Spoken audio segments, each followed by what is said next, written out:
Ujat amahoro y'Imana akomeze kubana namwe nshuti bakunzi ba Ego Stamina TV. Uyu munsi rero tukaba tugiye kubagezaho ubunyamaswa ndengakamere bwakozwe n'inyeshyamba zitwaza Imana. No mutwe w'inyeshyamba ukomeye mu isi, abawumvise benshi bashya ubwoba.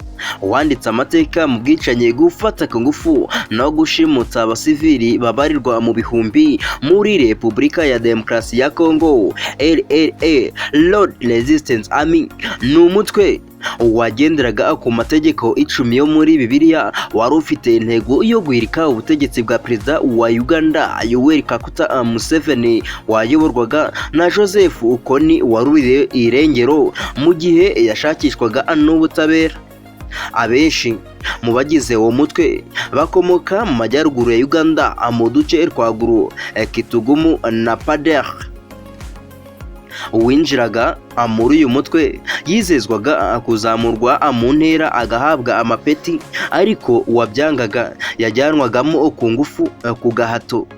Yakomeza kunangira agacibwa amatwi, agakatwa iminwa cyangwa agakurwamo imbavu. LLA igishingwa yagabye ibitero bitandukanye muri Uganda, ariko ingabo za Uganda zica intege abarwanyi bawo bimukira mu burasirazuba bwa RDC, naho bacibwa intege n'ibitero by'ingabo z'iki gihugu kugeza ubwo yabaye nk'isenyutse. Gusa mbere y'uko abarwanyi bayo bahunga, yabanje kugora leta ya Uganda bijyanye n'uko yaterwaga inkunga n'ubutegetsi bwa Sudan bwashinjaga iya Uganda nayo gufasha Salva Kiir n'abandi baharanira ubwigenge bwa Sudani y'Epfo.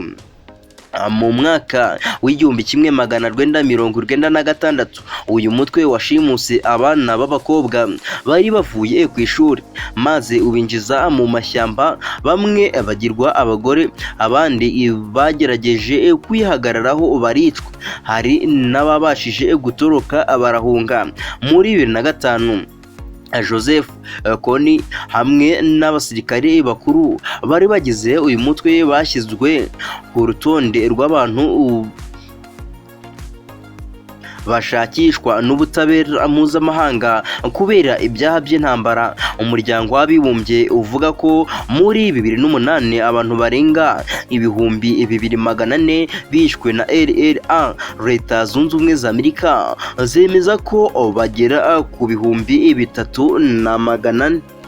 Ngayo nguko rero ibyo muri Congo, nubwo bari kwitwaza M23, ariko bikaba biruje kuba bibi cyane, kuko bikomeje kugaragara ko ari indiri y'imitwe nyinshi y'iterabwoba.